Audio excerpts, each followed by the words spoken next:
हमने विश्वामित्र की बात की। विश्वामित्र स्वयं दैवीय शक्तियों से संपन्न राम मिल गए उनको, लेकिन पूज्य तनसिंह जी को इस प्रकार के राम उपलब्ध नहीं थे। कृष्ण स्वयं समस्त दैवीय शक्तियों से उपार्जित थे, संपन्न थे। उनको पांडव मिल गए थे, उनको युधिष्ठिर धर्म के रूप में मिल गया था, भीम कर्म के रूप में मिल गया था, एक ध्येयनिष्ठ अर्जुन मिल गया था। लेकिन पूज्य तनसिंह जी के पास में वो पांडव भी नहीं थे, वो 5 पांडव भी नहीं थे, और न था उन भगवान का सुदर्शन जिससे कि वो इस प्रकार का कोई काम कर सकते। भगवान बुद्ध की तरह पूज्य तनसिंह जी व्यक्तिगत उन्नति के मार्ग तक भी सीमित नहीं रह सकते थे, क्योंकि उनका जो लक्ष्य था वो व्यक्ति नहीं था, वो समाज और राष्ट्र की दिशा को बदलना उनका लक्ष्य था। उनका राम के जो वंशज थे, उन राम के वंशजों में जो बिखरा हुआ संकल्प था उसको जागृत करना था।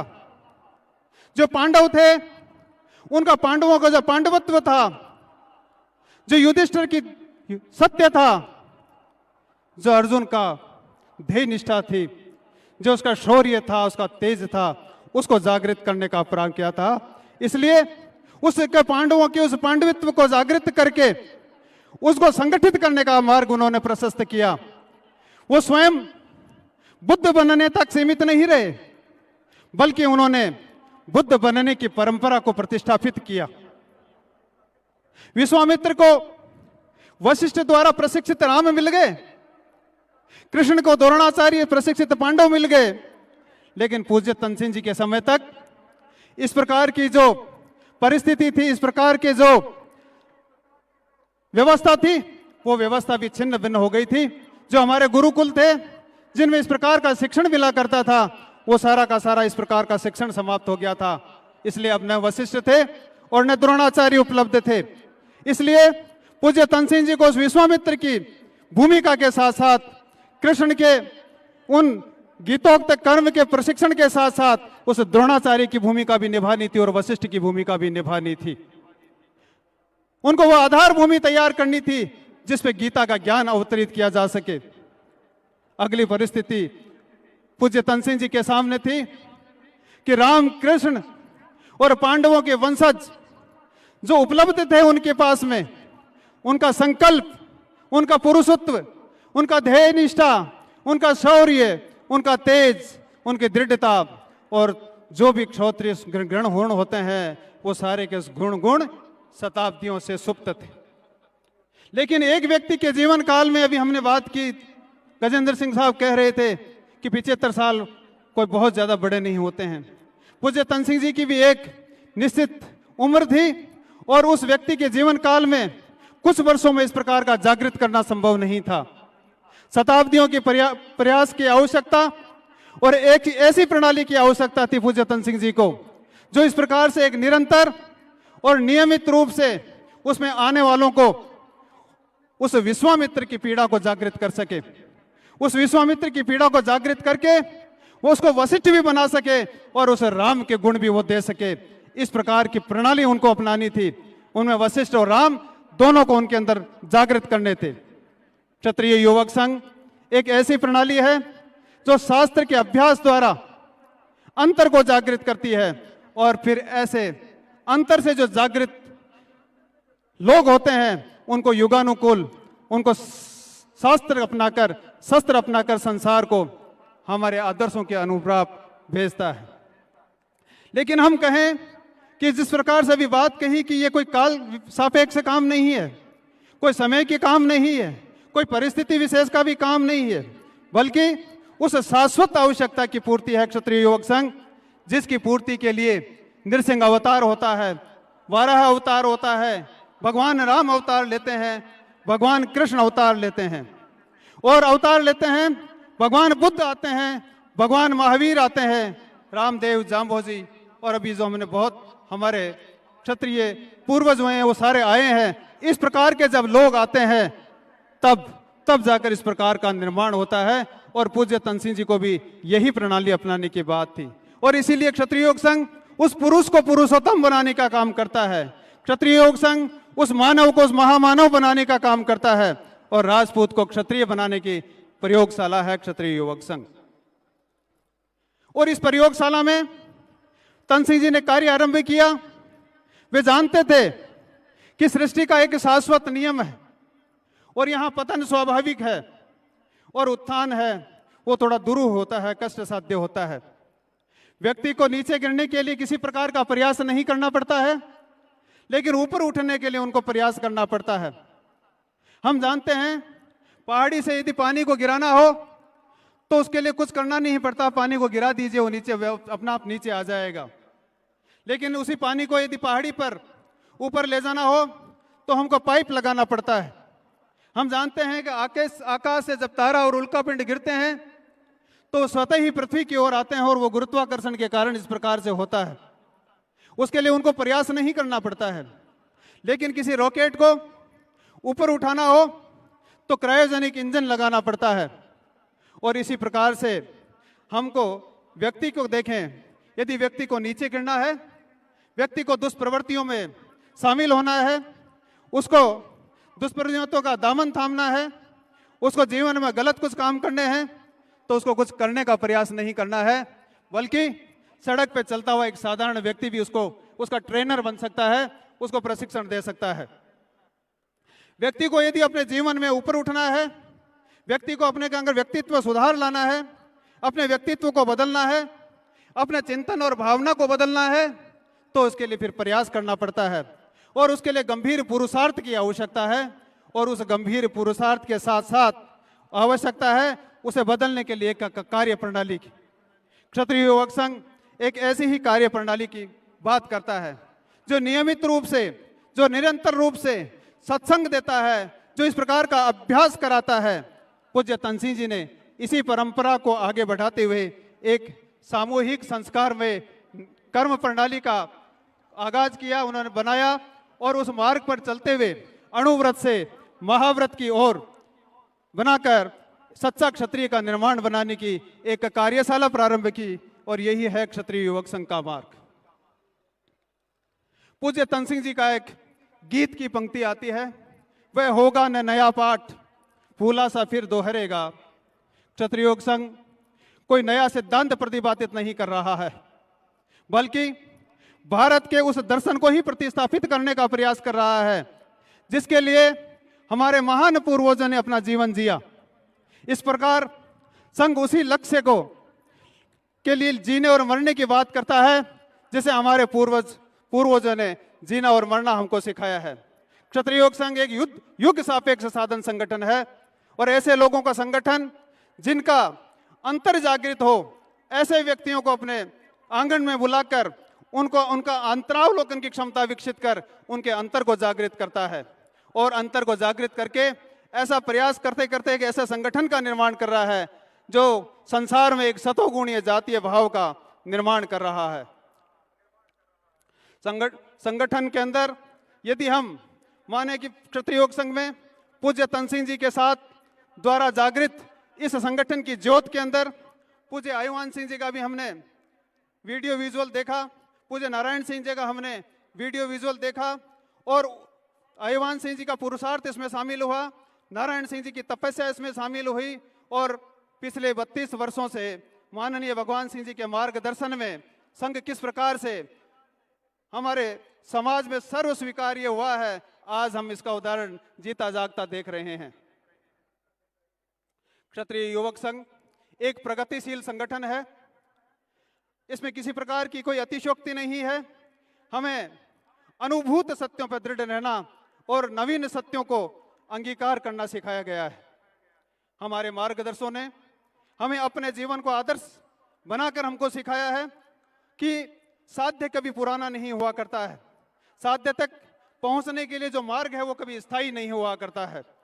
इसी सीख की अनुपालना में हमें हर उस सत्य को दृढ़ रहना है जो हमारे पूर्वगामियों ने अनुभव करके इस मार्ग पर चलकर हमको जीना सिखाया है और उसी के अनुरूप नवीन अनुभव के लिए हम स्वयं तैयार हैं, ये क्षत्रिय योग संघ हमको सिखाता है। आज हीरक जयंती हम मना रहे हैं। समाज का उत्साह हमें प्रेरणा दे रहा है। ऐसा लगता है जाति स्वरूपा मां आशीर्वाद देने के लिए उमड़ रही है।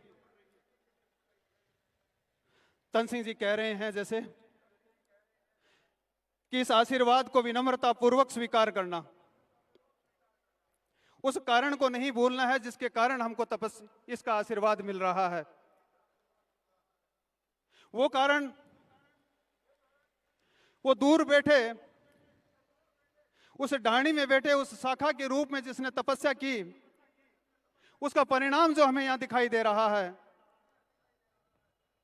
उन लोगों की वह तपस्या जो सर्द रात्रि में नदी के तपेटे में शिविर के रूप में बैठकर इस केसरिया ध्वज के सामने पहरा लगाकर जो नन्हे नन्हे बच्चे रात रात को इस प्रकार से पहरा देते हैं,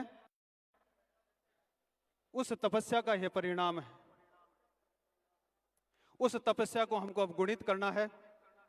हमें पुनः उस शाखा और शिविर स्थल पर लौटना है और मौन तपस्वी के रूप में उन पूर्वगामियों के मार्ग पर हमको लौट जाना है।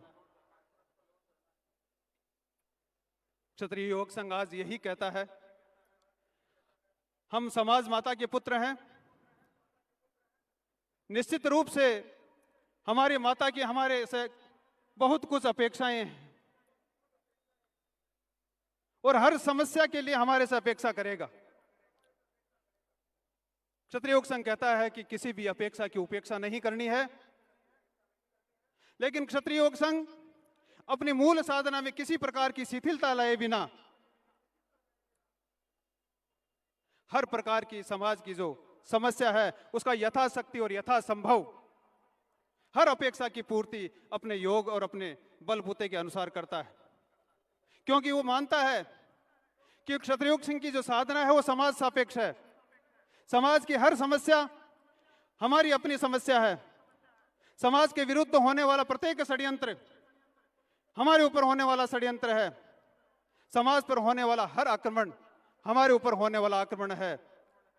लेकिन संघ उसका प्रतिकार अपने हिसाब से करता है, अपने आदर्शों के अनुसार करता है।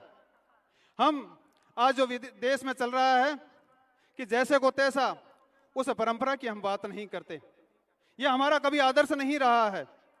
हमारा आदर्श भगवान राम रहे हैं। भगवान राम जब सीता का अपहरण हो जाता है तो वो मंदोदरी के अपहरण की बात नहीं करते हैं, बल्कि उस रावण को नष्ट करने का प्रयास करते हैं। हमने देखा कि भगवान श्री कृष्ण जब द्रौपदी का चीर हरण होता है तो दुर्योधन की पत्नी का हरण की बात नहीं करते हैं, बल्कि दुर्योधन का उसके साथियों सहित संहार करते हैं। और यही है क्षत्रिय योग संघ का आदर्श, यही है क्षत्रिय योग संघ की भूमिका कि इसी प्रकार से वो काम करता है। हम दुर्गादास की बात कर रहे थे अभी, सुनी कि औरंगजेब के की तरह उसके दुश्मन की संतान को समाप्त करने का काम नहीं करते, बल्कि औरंगजेब के पोते और पोती का जब पालन और पोषण किया उन्होंने, उसी प्रकार का हमारा आदर्श है। और यही बात क्षत्रिय योग संघ हमको कहता है। पूज्य तंग सिंह जी तो कहते हैं, बभगने की प्रतीक्षा में मुझे सहना सिखा देना। और क्षत्रिय योग संघ हमें यही बताता है कि हमको उफनना नहीं है, हमको उबलना है। क्षत्रिय योग संघ का संदेश आज यदि हम सुनते हो, यही कहता है कि जो संसार को राह दिखाने वाला है, जो संसार को रास्ता दिखाने वाला है, उसको पहले स्वयं को राह जानना होगा, उसको स्वयं को रास्ता भूलना नहीं है। जो दूसरों में देखना है उस पहले स्वयं में देखना प्रारंभ कर दे। इसीलिए तन सिंह जी ने कहा है कि निज को न बनाया तो जग रंच नहीं बनता। पहले स्वयं को बनाओगे तो संसार को अपने पीछे चला पाओगे। यही क्षत्रिय योग संघ का संदेश है। आइए आज हम सब इस माता के रूप को देखते हुए हम यह संकल्प लें, चाहे हम किसी भी जाति से हों, किसी वर्ग से हों, किसी भी धर्म से हों, हम भगवान श्री कृष्ण के उस संदेश को कि स्वे स्वे कर्मण्य भीरतैसम सिद्धिम लभते नरः, कि अपने अपने निश्चित किए हुए उस कर्मों को अपने निश्चित कर्तव्य कर्म को, अपने निश्चित स्वधर्म का पालन करते हुए हम स्वयं अपना कल्याण करें, हम हमारे समाज का कल्याण करें और आज हम हमारे राष्ट्र का कल्याण करें। यही क्षत्रिय युग संघ का संदेश है। जय संघ शक्ति। आभार माननीय संघ प्रमुख साहब। एक सोन सिंह जी राठौड़ कोई दुजार है, उनका बैग 5 नंबर गेट पे है, वो ले ले में। अब मैं माननीय संरक्षक महोदय भगवान सिंह साहब से निवेदन करूंगा कि वो हम अपना आशीर्वाद हम सब लोगों को प्रदान करें। अंतिम वक्ता के रूप में माननीय भगवान सिंह साहब अपना संदेश दे रहे हैं। मैं सभी से निवेदन करूंगा कि थोड़ी देर और इंतजार करें। इतनी देर हमने इस गर्मी को सहन किया है, प्यास को सहन किया है, तो थोड़ी देर विराजें। सब लोग धरती माता की कोख में विराज जाएं। हमारे प्रधान संरक्षक माननीय भगवान सिंह जी साहब का उद्बोधन होगा, जो जहां कहीं है वहीं विराज जाएं। माननीय भगवान सिंह साहब।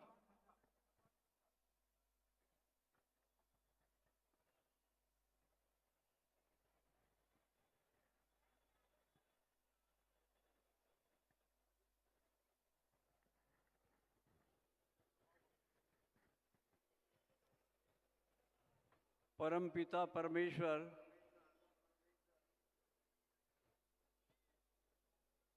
को प्रणाम करते हुए, केसरिया ध्वज को प्रणाम करते हुए,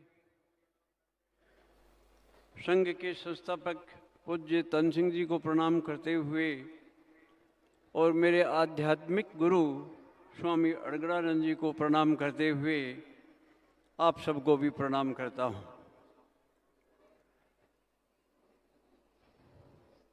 जो इस एक वीक में पत्रकारों से मिला सभी का एक ही प्रश्न होता था, क्या संदेश है। अब मैं न तो ज्ञानी हूँ,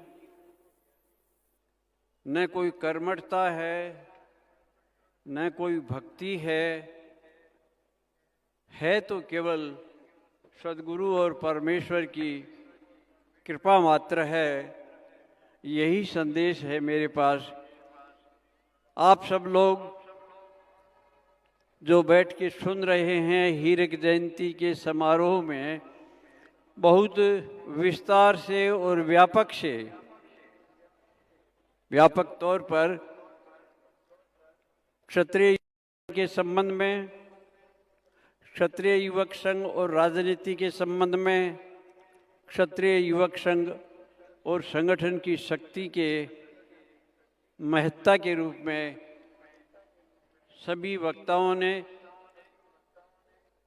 अपनी बात कही और हमने सुनी। अब मैं अंत में बोलूं तो क्या बोलूं, जो बोलना था वो सब बोल चुके। धूप तप रही है, लोग बैठे बैठे थक गए हैं, इधर उधर हलचल दिखाई दे रही है। ये मेरी व्यक्तिगत दुविधा है कि जब लोग जाने शुरू हो जाते हैं उस वक्त मेरे से बोला नहीं जाता। बोलूँगा तो एक ही बात बोलूँगा कि जो कृपा मेरे ऊपर हुई है भगवान की, वो आपके ऊपर भी हो। केवल बात राजपूतों की नहीं है। तन सिंह जी को जो पीड़ा हुई, त्रस्त प्राणी वेदना में करुण क्रंदन कर रहे, कर्तव्य पथ पर चले हम।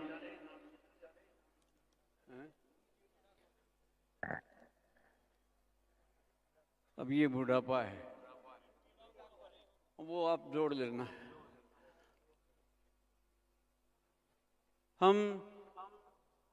मैं एक विशेष रूप से, ये नहीं है कि जो मैं कह रहा हूँ उसके लिए आज का कार्यक्रम आयोजित किया गया है, लेकिन फिर भी मैं अपनी एक बात कहता हूँ कि जब हम बुजुर्ग हो जाएं, बाल सफ़ेद हो जाएं, घुटने जवाब दे दें, आँखों से दिखता न हो तो अपने उत्तरदायित्व को पीछे होने वाले, पीछे आने वाले किसी साथी को सौंप दें। आप परिवार में रहते हैं, इसलिए मैं साथी नहीं कह सकता। आप अपने किसी परिवार के वरिष्ठ व्यक्ति को, समझदार व्यक्ति को कार्य सौंप दें। जो मैंने किया है, 3 साल से सोच रहा था कि अब मुझे दायित्व से मुक्त होना चाहिए और भगवान का भजन करना चाहिए। मेरे गुरु महाराज का आदेश भी मिल चुका था, लेकिन आप लोगों से जो लगाव था, आपके प्रति आसक्ति थी, छोड़ नहीं पाया। और अभी कुछ महीने पहले 1 ही मिनट में मैंने तय कर लिया कि मैं अब संघ प्रमुख नहीं रहूँगा, और तब से मैं संघ प्रमुख नहीं हूँ। तो मेरे साथियों ने एक नया शब्द जोड़ दिया, संरक्षक। सबका रक्षक भगवान है। क्यों किसी बिचौलिए की बात करते हैं? मैं बिचौलिया नहीं बनना चाहता। मैं उस परमेश्वर की बात मानता हूँ जो हमारा सृष्टा भी है, जो हमारा पालक भी है, जो हमारा नियामक भी है, जो इस संसार को चलाता है। वही इस संघ को चलाएगा। और जो ये विशाल प्रांगण भरा हुआ दिखाई दे रहा है, समुद्र की लहरों की तरह से ये केसरिया लहरा रहा है, ये केसरिया साफा पह रहा है। क्षत्रिय युवक संघ की गणवेश पर मुझे दिखाई दे रही है, अनुशासन दिखाई दे रहा है। संख्या के बारे में जो सोचा था उससे कुछ अधिक हो जाने के कारण सरकार के द्वारा जो सावधानी रखने की बात कही थी, हमने प्रारंभ में रखी, लेकिन भीड़ अत्यधिक आ गई तो फिर हम दूरियां भी नहीं रख सके, तो वह संदेश भी हम अच्छा नहीं दे पाए। वो हमको अच्छा देना चाहिए था। राष्ट्र के, चाहे वो राज्य की बात हो, हमको उनकी बात को मानना चाहिए। भारत में एक संविधान है, उस संविधान को कभी भी ओवरलुक नहीं करना चाहिए। ऐसा क्षत्रिय युवक संघ कर रहा है, आपको भी इसी प्रकार का संदेश देता है। भगवान ने कहा, मैं तुम्हें प्यार करता हूँ और तुम भी मुझे प्यार करते हो, तो मेरे समीप आओ, पास में आओ। पास में कैसे आएंगे? पूज्य तन सिंह जी ने कहा, हम ईश्वर को प्राप्त करना चाहते हैं तो हम हमारे अंतःकरण को शुद्ध करें। जैसे आप पूजा पाठ करते हैं, ऊपर से ही राम राम करते होंगे, लेकिन वहाँ बैठने के लिए आसन बिछाते हैं, शुद्धता का आचरण करते हैं। इसी तरह से भगवान हमारे ये जो हृदय का आसन है, अंतःकरण का आसन है, उसमें तब आएंगे जब हमारे अंदर पवित्रता होगी। और पवित्रता कहाँ से उत्पन्न होती है? उसके लिए पूज्य तन सिंह जी ने कहा, श्रेष्ठ कर्मों से। और श्रेष्ठ कर्म क्या है? भगवान द्वारा निर्देशित, हमारे लिए जो निश्चित किया गया है, जिसके लिए हमारा जन्म हुआ है, किसी पर्टिकुलर जाति में, देश में, धरती पर, और माता पिता की कोख में हमने जन्म लिया है, ये विधान भगवान का विधान है, हमारा विधान नहीं है। और जब हम भगवान के विधान को छोड़कर अपना विधान चलाना चाहते हैं तो सफलता नहीं मिल सकेगी। हम लोग देखते हैं, हम जो जबरदस्तियां करते हैं, परिवार बनते हैं और बिगड़ जाते हैं। हमारी चाह क्या है? भगवान की चाह नहीं है। भगवान की चीज़ों में हमारा आकर्षण है, भगवान का बनाया हुआ संसार है, वो मुझे नज़दीक ले जाता है। पत्नी है, पुत्र है, पिता है, पैसा है, सत्ता है, ये अपनी ओर आकर्षित कर रहे हैं। शास्त्रों में बताया है कि जीव है वो दो सत्ताओं के बीच में झूल रहा है। एक तरफ परमपिता परमेश्वर उसको अपनी ओर खींच रहा है और दूसरी तरफ ये संसार, ये प्रकृति जो भगवान के द्वारा बनाई हुई है, जिसको हम माया भी कह सकते हैं, वो माया अपनी ओर खींच रही है। तो माया और भगवान के बीच में हम झूला बने हुए हैं। निर्णय हमको करना है। कोई समाज निर्णय नहीं करेगा, कोई संविधान निर्णय नहीं करेगा, कोई विधानसभा, कोई लोकसभा ये निर्णय नहीं करेगी। ये निर्णय हमको करना है। तो मुझे लगता है कि ये निर्णय आपने कर लिया है। इतनी बड़ी संख्या में सर्व समाज के लोग, चाहे वो राजनेता हों, चाहे वो सामाजिक कार्यकर्ता हों, चाहे किसी भी जाति और धर्म को मानने वाले हों, वो यहाँ आए हैं तो अपने आप नहीं आए। हम ऐसा सोचते हैं कि हम अपने आप आए हैं, लेकिन ये तो एक ऐसा माहौल बना। माहौल किसने बनाया? ये परमेश्वर ने बनाया। जो सुदर्शन चक्र की बात करती है, मैं आप लोगों को जब यहाँ देख रहा हूँ तो सुदर्शन चक्र चला था, वो राजनेताओं को भी यहाँ ले आया, धर्म धुरंधरों को भी ले आया, डॉक्टरों को भी ले आया, इंजीनियर्स को भी ले आया। इसमें हमारी कोई विशेषता नहीं है। जब ये बात समझ में आ गई तो मैंने प्रयत्न करना छोड़ दिया। और जो कोई पूछता कितनी संख्या आएगी, कि भगवान जाने। कौन कौन बोलेंगे, भगवान जाने। मुझे गाइड करने वाले भी कितने हैं। कृपा है आप सबकी, आपके कारण मैं जीवित हूँ और इसलिए आपकी सेवा करना मेरा कर्तव्य है। ये क्षत्रिय युवक संघ, यही मेरा संदेश है, यही मेरा जीवन है। पंछी तो उड़ जाए मगर ये उड़ न सकेगी टहनी रे। मैं तो एक पेड़ की टहनी बना हुआ हूँ जिस पर फल लगते हैं तो लोग पत्थर फेंकते हैं, उसके ऊपर पक्षी बैठा है वो तो उड़ जाता है, लेकिन टहनी कहीं जा नहीं सकती। मुझे आपके बीच में रहना मेरी प्रकृति है, मेरी व्यवस्था है और उसको मैंने सहर्ष स्वीकार कर लिया है। तो जब उत्तरदायित्व का वहन करना धीरे धीरे कम करके अब लगभग सौंप दिया है, तो भगवान राम को भगवान बनाने में वशिष्ठ ने अपनी तपस्या लगा दी। विश्वामित्र ने 60,000 वर्ष की तपस्या उनको सौंप दी। मेरे पास वैसा कुछ तो है नहीं, लेकिन वो जो कुछ भी मेरे पास है वो आप सबके लिए छोड़ रहा हूँ। जय संघ शक्ति।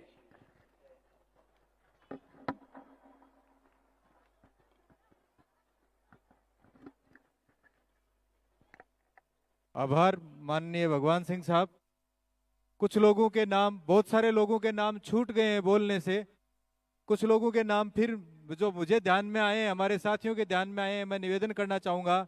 श्री अरुण जी चतुर्वेदी यहाँ विराजे हैं, भंवर सिंह जी पलाड़ा, देवी सिंह जी शेखावत बानसूर, पुनीत जी कर्नावट उप महापौर, भंवर सिंह जी शेखावत पूर्व विधायक, बिहारी जी बिश्नोई विधायक, प्रवीण सिंह जी वाघेला मंत्री गुजरात सरकार, गजेंद्र सिंह जी खींवसर, श्री सीपी जी जोशी सांसद, श्री ओंकार सिंह जी लखावत पूर्व सांसद, श्री छोटू सिंह जी पूर्व विधायक, श्री जालम सिंह जी पूर्व विधायक, प्रदीप कुमार सिंह जी अध्यक्ष बीएन कॉलेज, सांग सिंह जी पूर्व विधायक, हमीर सिंह जी बायल विधायक, सुल्तान सिंह जी जसूपुरा मध्य प्रदेश के पूर्व मंत्री, शैलेंद्र सिंह जी प्रांत प्रचारक जयपुर, ध्रुव कुमार सिंह जी गुजरात से, हनुमान सिंह जी खांगटा, बलवीर सिंह जी हाथोज, महेंद्र सिंह जी राव अध्यक्ष राव समाज, Rajeshwar Singh ji IAS, Rajendra Singh ji IAS, Hanuman Singh ji IAS, Bahadur Singh ji IPS, Shakti Singh ji Rathore IAS, Joraram जी कुमावत विधायक, छगन जी राजपुरोहित विधायक, मनोज जी नांगली पूर्व विधायक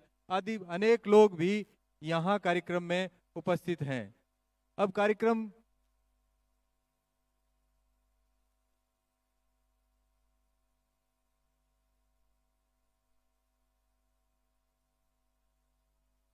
आपने सुना होगा कि हम जब आपस में मिलते हैं तो जय संघ शक्ति करते हैं, ये अभिवादन।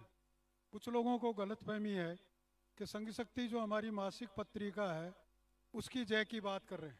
कुछ लोगों को ये गलतफहमी होती है कि ये संघ की जय की बात कर रहे हैं, ऐसा नहीं है। जय संघ शक्ति होती है, संघ की शक्ति हमेशा विजयी होती है, लेकिन संघ की होती है, समूह की नहीं। और संघ क्या है? जिनका एक विचार हो, जिनका एक मार्ग हो, जिनका एक नेतृत्व हो, और उस हिसाब से अपने आप को सुधार कर जो एक श्रृंखला की कड़ी बन गए हो, तो उसकी तो हमेशा जय होती है। इसलिए हमको प्रयास ये करना चाहिए कि इस जय संघ शक्ति को अपने जीवन में उतारें।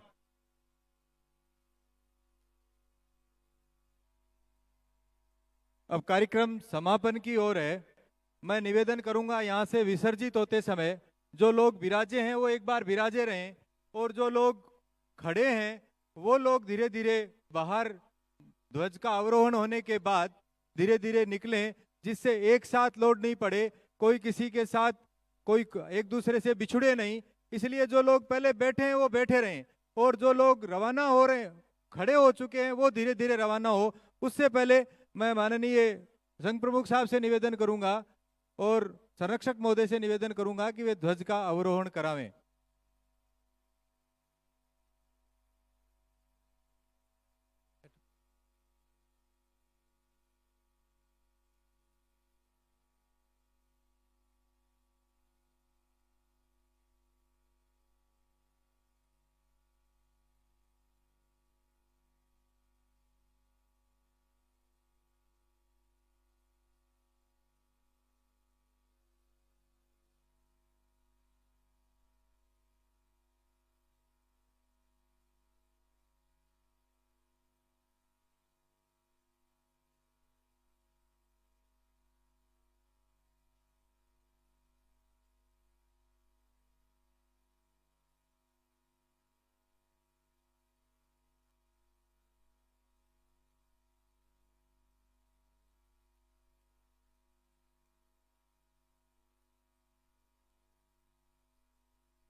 धर्म की, क्षात्र धर्म की। मंत्र बोल के विसर्जित होंगे। ओम शौर्यं तेजो धृतिर्दाक्षम युद्धे चाप्ये पलायनम दानमीश्वर भावस्य क्षात्रं कर्म स्वभावजम्। ओम शांति शांति।